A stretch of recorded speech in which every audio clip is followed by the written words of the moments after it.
Okay, kiddos, we're at chapter 21, which is the last chapter of our energy unit. And here we're going to talk about new renewable energy alternatives. These are things that are a little bit outside of the box that can help to alleviate some of the problems that we have with the other energy sources. All right, so I'm taking a look at your list of questions, and the first one that's on here says, name 3 non-fossil fuel energy sources currently used in Iceland.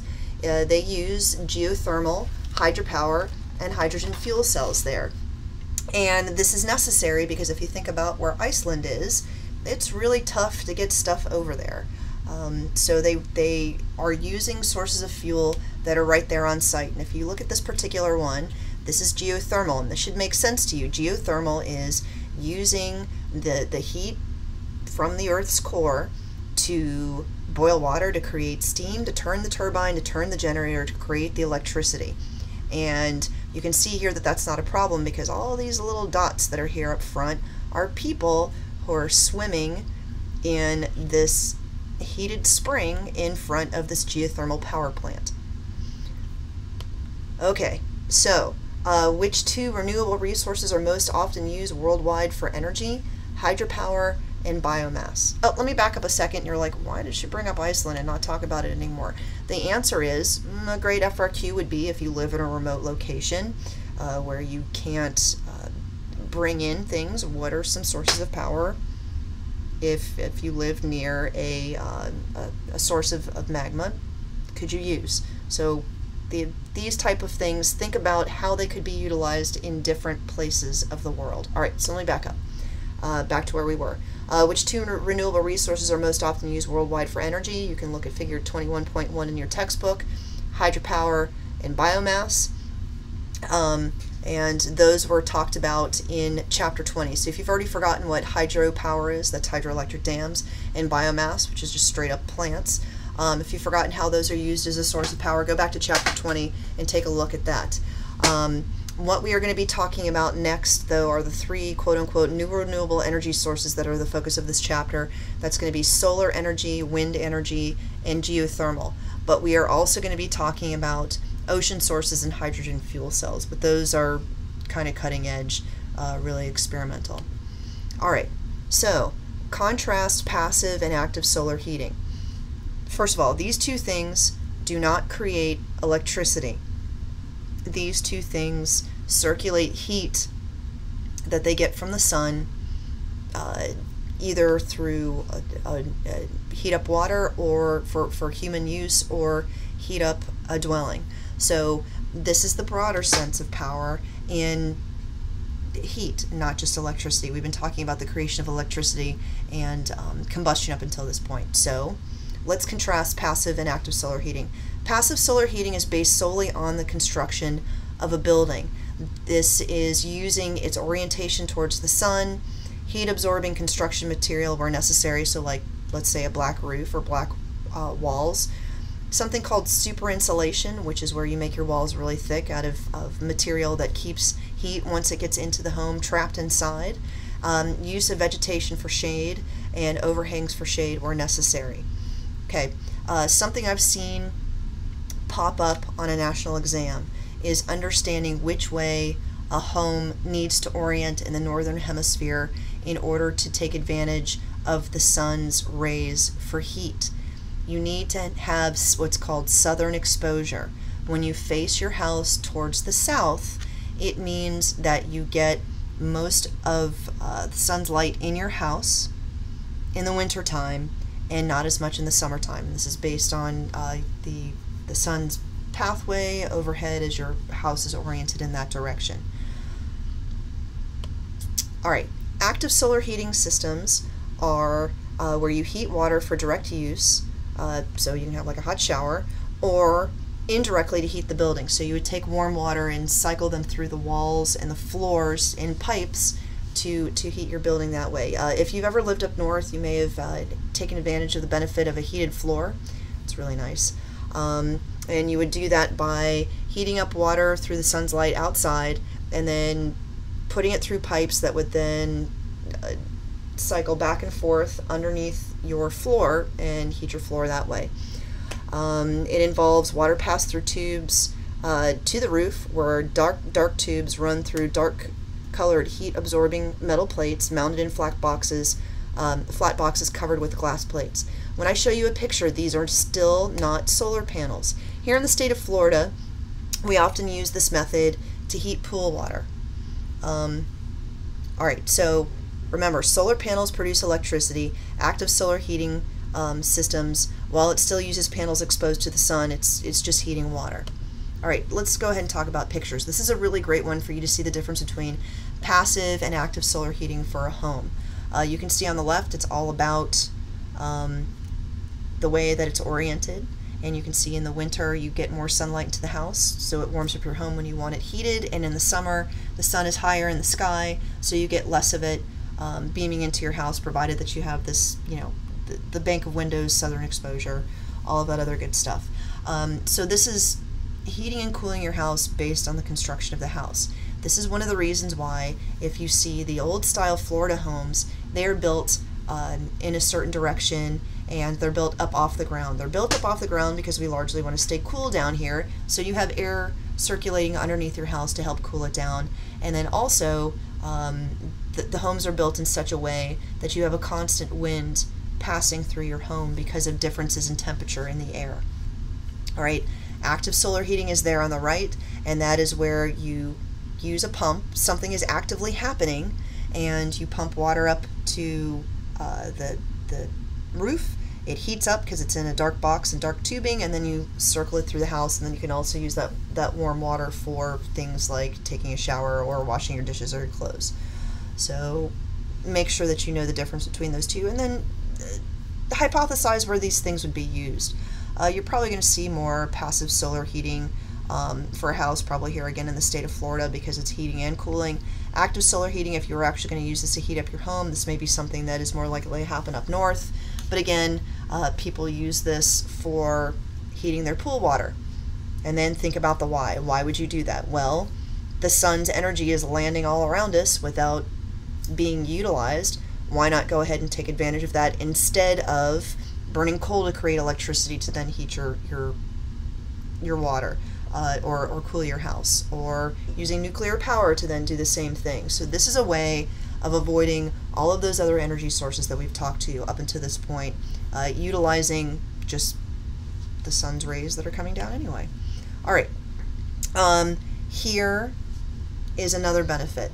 Passive solar heating, 90% of the sun's light that hits your house is used to heat your house up. Now look what happens when you use something like uranium. Only 14% of what the energy that you started with actually ends up heating your home. So it's also it's way more efficient as well. And then you avoid all of the problems of mining uranium in this case and concentrating it, and it's radioactive and produces radioactive waste and blah blah blah. And then you have, you know, the whole having to build the power plant, habitat destruction, yada yada. Now, so you're like, dude, what's the downside for passive solar heating? In most neighborhoods, in at least the state of Florida, you don't get to choose which way your house faces. Your house faces the way that your homeowners association says that the house has to be facing. And it's built in the way that your homeowners association says that it has to be built. So the downside is, if you're not living in an area where you can individualize your home, it's not even an option. All right, and again, here are the advantages and the disadvantages of doing this. And as with any of this stuff, if you're going to do this, it's really tough to retrofit your house with, especially passive solar heating, so you have that initial startup cost. And then also, if it's not sunny where you live, this is not going to be a thing that's going to work for you. Here is active solar heating on an apartment building in China. Again, these are not solar panels. These are waters being circulated through these black panels, heated up, and then piped back down to the apartments. Here you can see, you've probably seen these on somebody's house. This is active solar heating to heat your pool. Alright, this is actually very, very cool. There is a huge 4,000 square foot facility in Colorado where They have no conventional heating system, and their heating bills are less than $50 a year. And it's because they have taken advantage of passive solar energy, super insulation, energy efficient windows. You know, read about this in your textbook. It's amazing. But it looks like this, and you can see that they have the active solar heating here. You can see they have this huge window facing southern exposure, so they have passive solar heating as well. And I believe one of these panels is a solar panel, which we're going to talk about a little bit later. So this does absolutely work, provided that you can build, obviously, from scratch. All right, there's something called solar thermal systems, and this is kind of a third way of using the sun's energy to create high temperature thermal. You're concentrating it into one area. So here's how this works. You have a central receiver system. It's an array of computer controlled mirrors. So please realize when you're about to look at this picture, again, not solar panels, not creating electricity.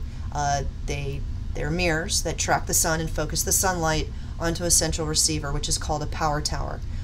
This is the thermal energy system that a couple of you have on your assignment. Now, it's a lot like if you've ever used a magnifying glass to set paper on fire. You're concentrating the sun's rays into that heat. So how does this work?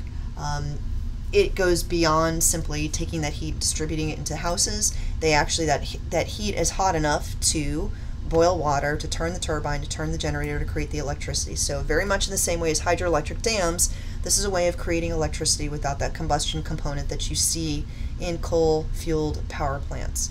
Let's see if I've missed anything here. Explain so this is how solar cookers work. You gather sunlight from a wide area and focus it on a single point.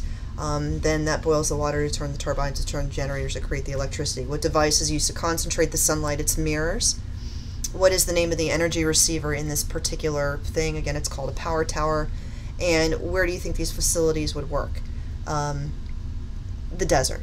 And there are two reasons for that. Three. The first one is lots of sunlight. The second one is very flat. And then the third one is that you wouldn't have like a lot of trees and stuff to knock down. It would already be ready to go. And you can actually use that same principle on a smaller scale. Solar cookers, which cost $2 to $10 a piece, do the same thing. They act like a slow cooker in that they will cook a meal over 6 to 8 hours without any sort of combustion. So what that means, let's say in a third world country, it means that you can go ahead and cook your meal without having to go gather that firewood, and then also without having to watch it. And then you don't have to worry about indoor air pollution if you have a cook place inside. Now again, the downside is solar-based power does not work when the sun is not out. Alright, so here is that central receiver system when these are all mirrors here on the left that are concentrating their sunlight on this tower up here, and it gets hot enough that it boils water that turns the turbine, that turns the generator to create the electricity. Or, in an individualized method, you can use it here for cooking. And all of the sun's light is concentrated on this pot, and it's like your parents may have a crock pot at home. This is the same idea. And it's just another way that you can take something that is a large technology and electricity for a developed country and turning it into something that a developing country can use on a smaller scale. And again, saving the gathering of the firewood and then also the pollution that's associated with combustion. Alright, explain how the photovoltaic cell works. It takes advantage of something called the photoelectric effect, which is when light strikes one of a pair of metal plates in a PV cell. When light strikes the plate, it releases the electrons that are attracted by electrostatic forces. Electrons are negatively charged, so they are drawn to a positive plate, and that is the flow of electricity. You need to know that they are silicon plates. One is enriched with phosphorus, that is the N-type layer, and then the one is enriched with boron, which is the p-type layer, and it flows from N to P. So even though it's phosphorus, it's the N-type layer. Light hits that, electrons go from the N-type layer to the p-type layer, which is enriched with boron. Does this need a turbine or a generator to create electricity? No. Use figure 21.7 to enhance your understanding of this process.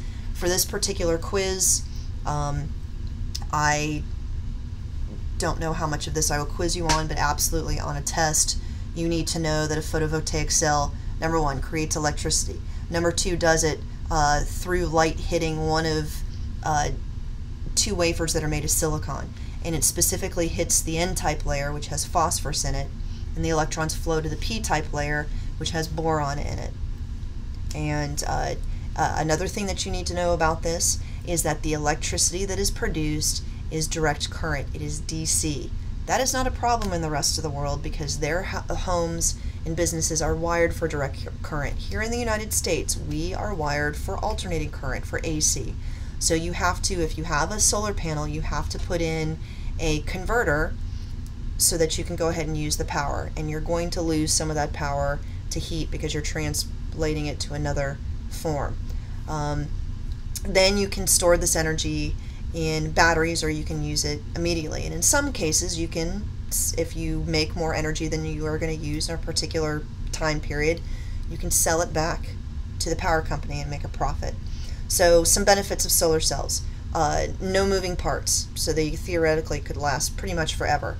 They're safe, they're quiet, there's no pollution, long lasting, and they're versatile. You can either make enough for Walt Disney just created a power grid that out of photovoltaic cells. Side note, if you view it from space, it looks like Mickey Mouse ears, shocking absolutely no one.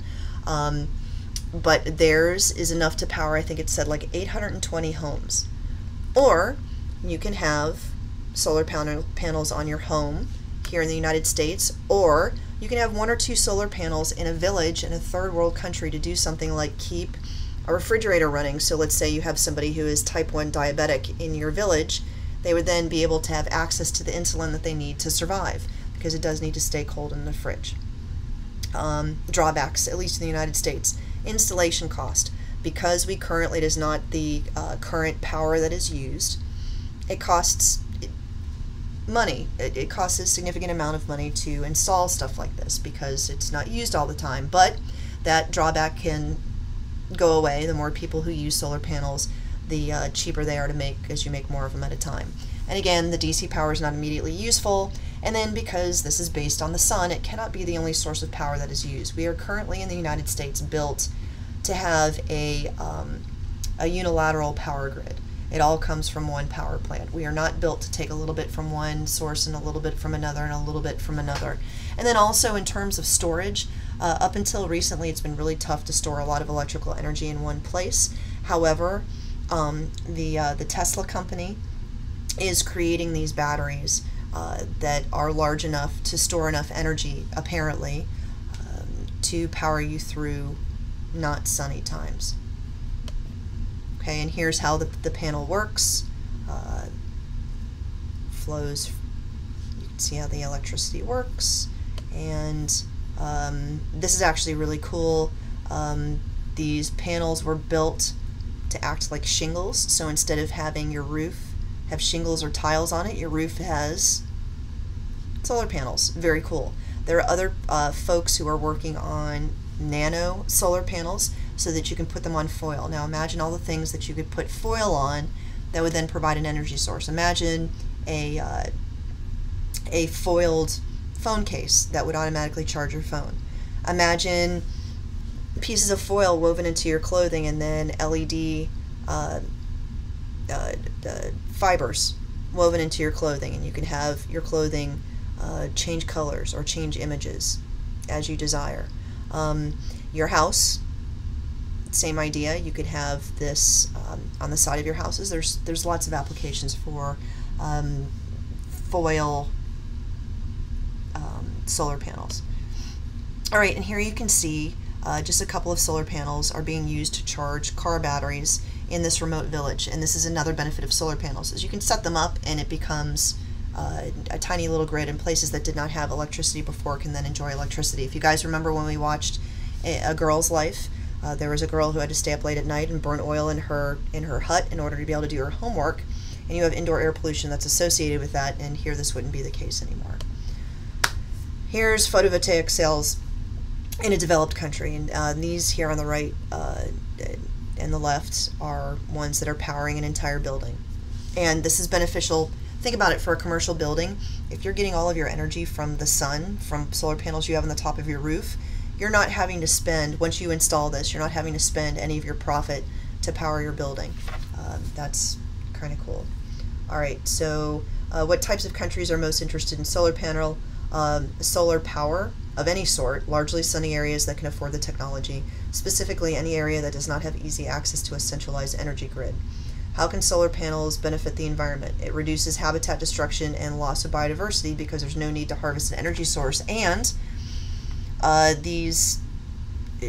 you're not having to wipe out your entire piece of property to put this stuff in. Plus, you can put them on top of existing buildings. No fossil fuel requirement after the initial build. There's no production of air pollution, and it relies on a renewable resource that's almost infinite, aka the sun. Describe how the average homeowner can make money using personal solar panels. You can sell the excess energy back to the power plants. It's called net metering. What are the two primary drawbacks to using current solar technology? And this is anything. You need lots of sun and enough funds to purchase the technology. And that includes like building a house from scratch. So your upfront costs are an issue. All right, wind is another new sustainable that is not currently in use in a lot of places, but it's definitely growing in popularity. Explain how wind energy becomes electricity. Wind turns the turbine that turns the generator that produces the electricity. You can look at figure 21.11 in your book as a reference. Yeah, and you can see, you can have what are called wind farms, which is where you have more than one wind turbine, both on land and offshore. Here's how it works. These blades move, and that turns a turbine that turns the generator that creates the electricity. So again, you avoid the solid and the air pollution that's associated with combustion in more traditional forms of energy production. Okay, here's what some look like on land, and here's what some look like in the ocean. Let's see.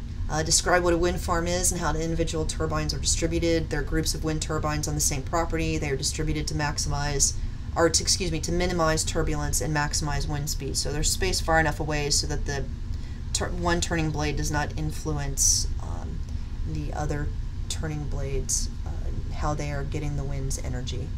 All right, so ID, one benefit and one drawback to using wind energy. A benefit is you have no emissions once the manufacturing installation is complete. It's very efficient. Its EROI is 23 to 1. That is amazing. Let's see. It uses less water than conventional power plants. You don't have anything to cool off. So 23 to 1 means you get 23 units of energy out for every 1 unit of energy that is put in to this system, and that includes building. All right, it can be used on many scales of size. You can have these huge ones that are going to power an entire, community, or you can have one on the top of your house. Or can you imagine like a tiny one on top of your computer and you're outside and it helps to power the battery on your computer? Pretty cool. Let's see. Land can be used for other uses. So imagine you have a farmer who's built all these things, and he can still grow crops and have livestock there on the grass. Let's see, drawbacks. Oh, one more thing is the wind just keeps blowing. You don't have to do anything about it. There it is. The drawbacks are wind is intermittent. That means it stops and it starts, and it's unpredictable. We don't know when we're going to get a lot of it, because the global system that produces wind, although some wind currents are predictable, they don't necessarily blow all the time at the same speed. The good resources of wind are not always near population centers that need energy. Some population centers don't like how they look. A big complaint is that it blocks the skyline that I moved here to look at. And then they are a threat to birds and bats. Migrating animals can end up being killed by these rotating blades, and if they are put into major migratory pathways. Let's see if there's anything else. How does the EROI of wind power compare to more conventional energy sources? It's much better. It's 23 to 1. Nuclear is 16 to 1. Coal is 11 to 1. And natural gas is about 5 to 1. So, yeah.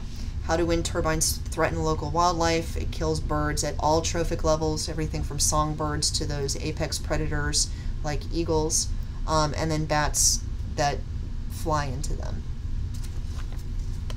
Alright, and we've already talked about all this. You are welcome to pause these slides and take a look at all of these. Here's a term that you need to know, NIMBY, not in my backyard. Yeah, I would like a new school to be built in this area, but not anywhere near me. Yes, prisons are absolutely necessary, but please don't build one close to my house. Love wind power, don't want to see them. Alright, so the next thing we're going to talk about is geothermal energy. Describe how geothermal energy can be used as an energy source. Magma boils water that creates steam that turns the turbine that turns the generator that creates the electricity. Identify at least 2 ways to use the properties of the earth for energy purposes. You can use steam. Instead of creating electricity, you can use it to directly heat your home, or you can use it to create electricity as I have described. And you can see that here on this slide. And here's how it works. And here is a geothermal power plant. This is probably one that's in Iceland. This kind of tells you where some hydrothermal reserves are globally. I don't know that I'll necessarily test you on this, but this is again a nice thing to kind of tuck away in the back of your head in case this appears on a national exam. Benefits and drawbacks. If you can't tell, this is a running theme. A benefit is that magma is a renewable resource. There's no air pollution other than gases naturally present in magma generating steam or generated steam, and that's going to vary. A drawback is that you can actually run out of steam. These hot spots open and close because remember, tectonic plates are always moving. You need to be in an area that has magma close to the surface. You don't get to pick where that is. Areas of geothermal activity can move and disappear. And then heat does not travel from its source very far. So if you want to use the steam produced to heat homes, those homes better be right there, because it's not like you can have the steam go very far, because heat is very difficult to store, and it dissipates. That means it goes away very, very quickly. Okay, and you can take a look at all of this. Alright, so the next thing we're going to talk about is tidal energy. Explain how electricity is generated from tide energy. The tide compresses air that turns the turbine, that turns the generator, that creates the electricity. So again, you have a non-combustion source of electricity. Or the tide does it directly, which you can see right here, using a turbine that has a blade that can rotate in either direction. So you can see that right there. You can also use figures 21.17 and 21.18 in your book as references. I'm begging you, if you don't do anything else, please crack open your textbook and just look at the pictures. Now, pros and cons of this. Let me see if I actually ask you about this. No, I don't, but you really should be asking yourself with any of these pros and cons. Pros are, again, tide comes in, tide goes out. It's always there.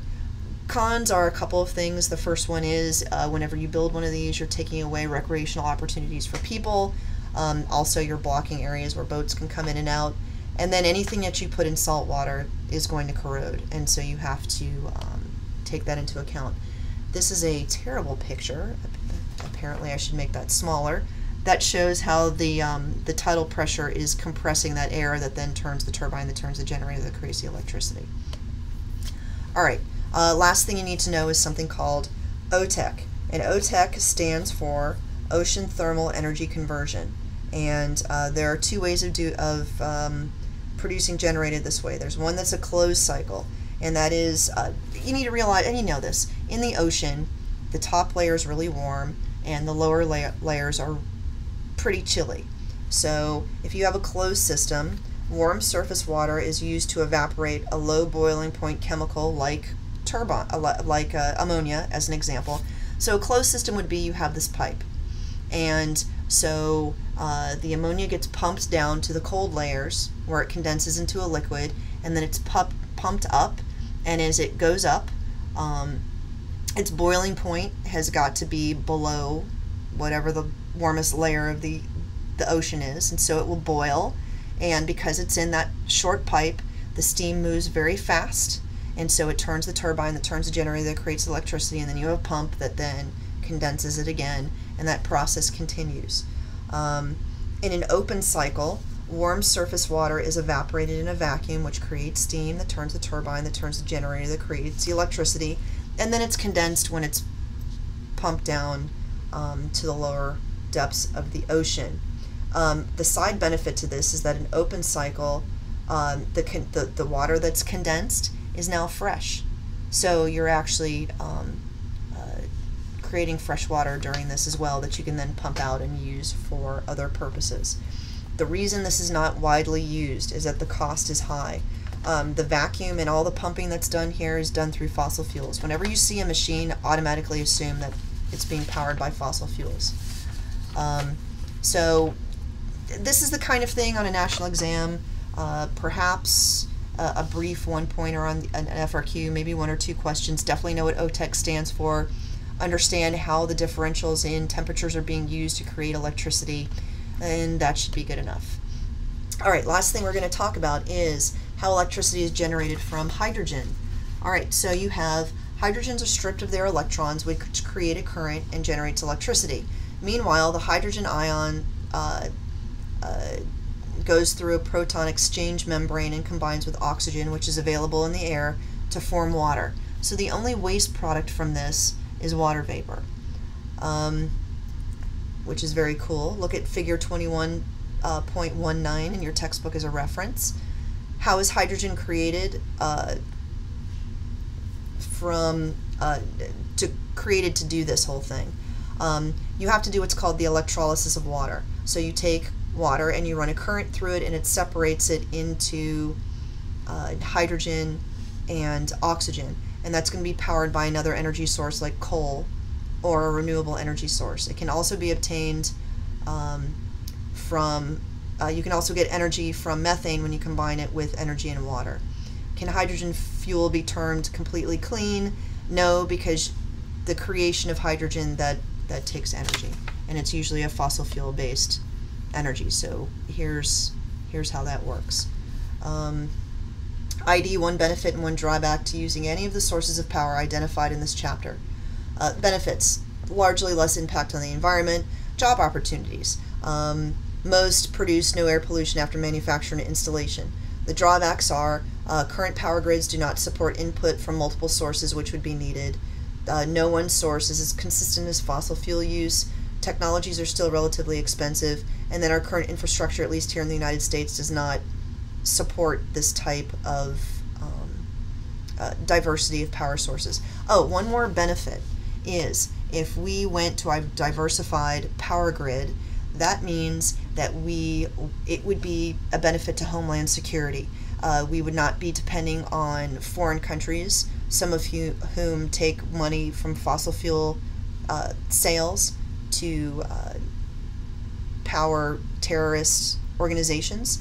And if you have a diversified power grid, it means that if you take part of it out through a terrorist attack, you still have all of these other components that are still up and running, and the country won't come to a grinding halt.